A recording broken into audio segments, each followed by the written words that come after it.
안녕하세요. 보험금 팔례방입니다.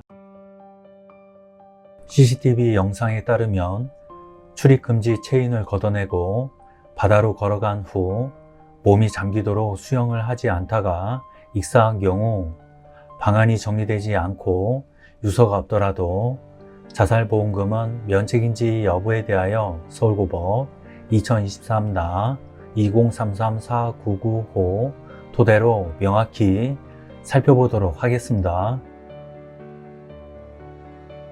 기초사실, 망인은 2021년 12월 2일 괌에 도착한 다음 같은 날 20시 40분경 숙소 인근 해변을 둘러보다가 입수하는 장면이 CCTV에 포착되었고, 다음 날인 2021년 12월 3일 08시 15분경 물속에서 얼굴을 아래로 향한 채 반응이 없는 상태로 관광객에 의하여 발견되었으며 인근 병원 응급실로 이송되었으나 2021년 12월 3일 09시 09분경 사망한 것으로 판정되었습니다.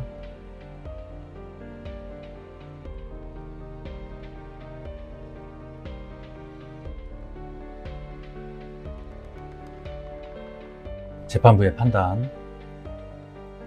쟁점 가. 이 사건 사고가 외래의 사고에 해당하는지 여부. 구체적 판단. 망인의 사망 원인은 망인의 질병이나 체질적 요인 등에 기인한 것이 아니라 외부적 요인으로 초래된 익사라고 보는 것이 타당하므로 이 사건 사고는 외래의 사고에 해당합니다.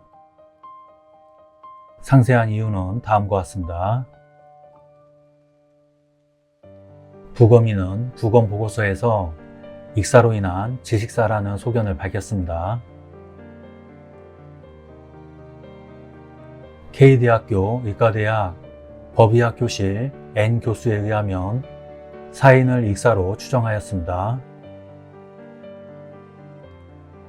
부검 결과 망인의 소변에서 벤조디아제핀이 검출되었는데, 이는 망인이 위험치료의 목적으로 처방받았던 삼진디아제팜종의 복용으로 인해 검출된 것으로 보입니다. 망인을 진료했던 내과 전문의 M은 디아제팜과 같은 벤조디아제핀계 약물은 위장관의 평활근의 긴장을 이완시키는 효과가 있어 정신과 질환뿐만 아니라 소화기 질환에도 자주 처방되는데, 망인의 경우에도 위염 증세로 내원하여 위염, 식도염 진단하에 위염 치료를 목적으로 삼진디아제팜종을 처방하였고, 망인에게 처방된 복용량은 극소량이기 때문에 졸음, 집중력 저하, 과민성, 기억상실증 등의 부작용은 거의 없다고 소견을 밝혔습니다. 또한 N 교수는 벤조디아제핀 중 디아제팜은 불안, 긴장과 정신신체 장애에서의 불안, 긴장, 우울 및 알코올 금단 증상과 골격근 경련 등의 치료 보조제로 처방되었는데, 임상적으로 소화기 질환에서도 디아제팜을 처방할 수 있으며 망인에게도 그러한 용도로 처방된 것으로 보인다는 입장을 밝혔습니다. 망인의 사망 전 약 5년간의 건강보험 요양급여 내역상 망인이 정신질환이나 심장 관련 질환으로 진료를 받은 이력은 없습니다. 쟁점 나. 이 사건 사고가 우연한 사고에 해당하는지 여부. 구체적 판단. 유리한 사실 내지 사정. 망인이 사망 전에 우울증 등으로 치료받은 적은 없고, 벤조디아제핀계 약물은 망인의 위험 치료를 위하여 처방받아 복용하게 된 것입니다. 망인은 괌으로 출국하기 전에 물놀이 용품 및 생필품 등을 주문하기도 하였고, 원고 회사의 업무와 관련하여 괌 부산 간 물류비용 예상 견적을 요청하여 받기도 하였습니다.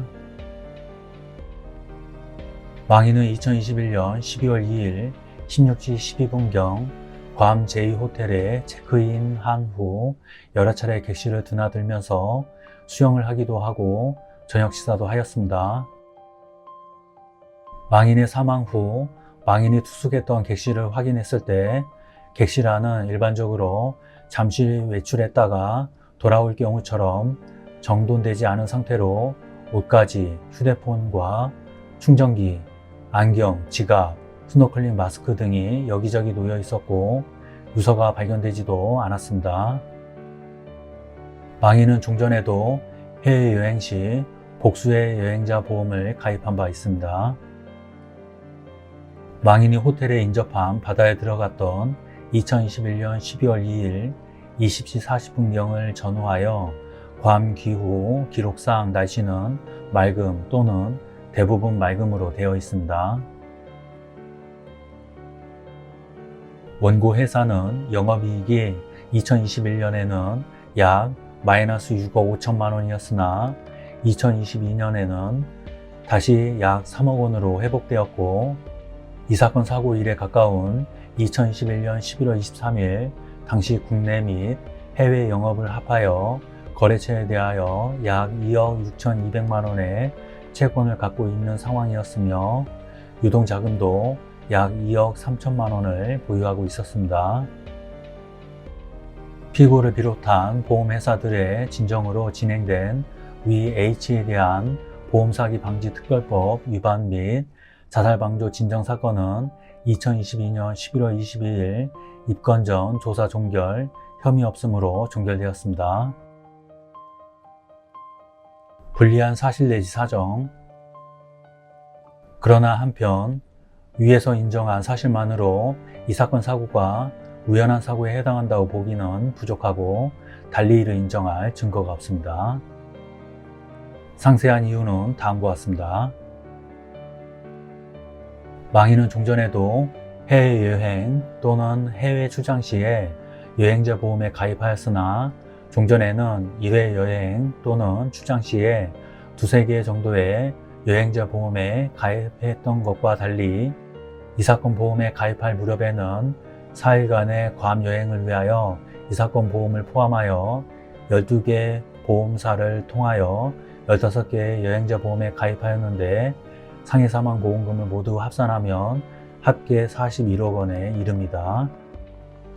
보험계약자는 망인과 원고 회사로 나뉘어 있고 피보험자는 모두 망인이며 보험 수익자는 원고 회사와 법정 상속인으로 분산되어 있습니다.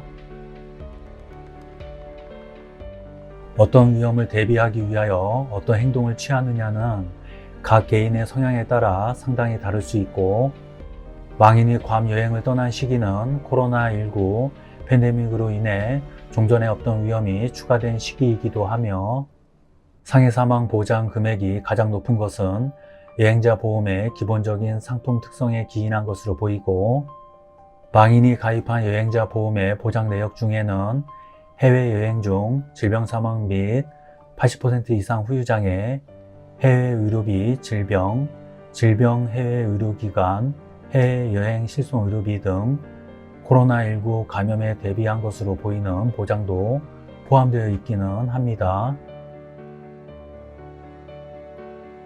그러나 여행기간이 4일로 길지 않은 데다가 괌은 유명 관광지로 특별히 위험이 가중된 여행지역이라고 보기는 어려운 점, 망인은 당시 패키지 여행이 아니라 홀로 여행을 떠난 것이어서 사고나 코로나19 감염의 위험 등을 회피하기 위하여 여행의 일정 등을 스스로 조율할 수 있었고 괌에서 특별히 다수의 사람들과의 접촉이 예상되는 모임 등이 예정되어 있지도 않았던 것으로 보이는 점 등을 고려할 때 망인이 당시 코로나19로 인하여 증가된 위험에 대비하려는 목적이 있었다고 하더라도 망인의 위와 같은 여행자 보험 가입 내역은 상당히 이례적이라고 볼 수밖에 없습니다.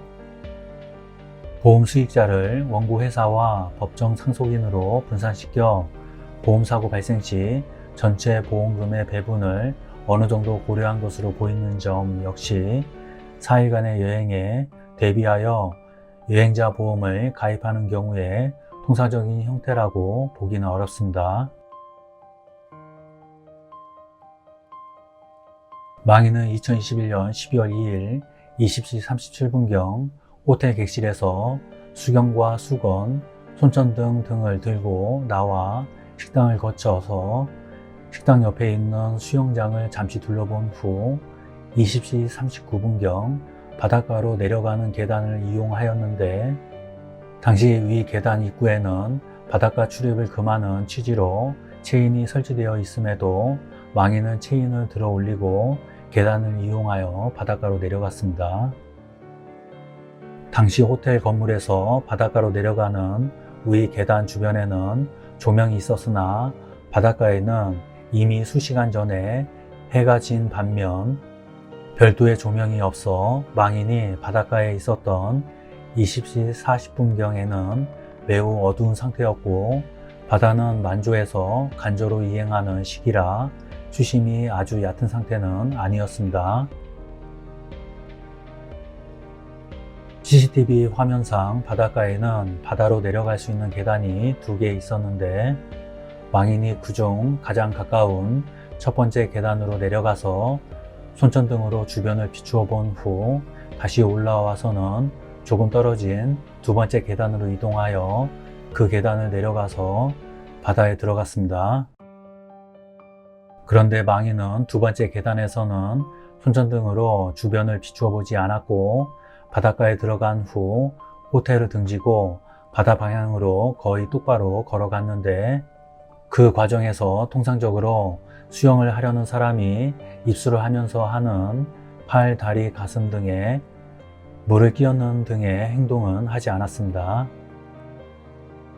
또한 위와 같이 바다를 걸어 들어가는 동안 단 한 번도 주위를 둘러보거나 해안에서 어느 정도 걸어왔는지 가늠하기 위해 해안 쪽을 돌아보거나 하지도 않고, CCTV 화면상 망인이 수면 위로 잘 보이지 않게 될 때까지 수심이 허리, 가슴, 머리까지 점점 깊어지는 상황에서도 수영을 시작하려는 모습을 보이지 않았습니다. 한편 망인이 위와 같이 바다 방향으로 계속 들어갈 당시 파도가 특별히 크게 일어나거나 하는 모습은 보이지 않았습니다. 사람마다 동일한 상황에서 동일한 목적을 위해서도 실제로 하는 구체적인 행동은 다양할 수도 있다는 점을 고려 하더라도 위와 같은 망인의 모습을 괌의 밤바다에서 수영 등을 하면서 즐기려는 모습으로는 보기 어렵습니다. 또한 괌에서 야간에 호텔 근처 바닷가를 거닐거나 때로는 바다에서 수영을 하는 것이 그리 이례적인 것은 아니라 하더라도, 당신은 호텔 측에서 바닷가에서 바다로 바로 입수하는 계단이 아니라 호텔에서 바닷가로 내려가는 계단에 체인을 설치하여 바닷가 출입 자체를 금하는 취지를 표시해 둔 상태였던 점, 당시 위 바닷가는 매우 어둡고 아무도 없는 상황이었던 점 등에 비추어 망인이 굳이 체인을 들어 올리고 바닷가로 내려간 것도 선뜻 이해하기 어렵습니다. 따라서 이 사건 사고는 급격한 외래의 사고에 해당한다고 할 것이나 우연한 사고에 해당한다는 점은 증명되었다고 보기 어렵습니다. 보험금 청구자가 증명해야 하는 우연성을 피고가 면책 사유를 증명하는 정도로 증명할 것을 요구할 수 없는 점, 출입금지 장소에 들어가거나 안전하지 못한 상황을 초래한 과실이 있다는 사정만으로 우연한 사고를 부정할 수 없다는 점을 감안하더라도 달리 보기 어렵습니다. 결론적으로 보험회사들은 보험 수익자에게 상해사망보험금 41억 원을 지급할 의무가 없습니다. 마치겠습니다. 긴 시간 시청해 주신 점 고맙습니다.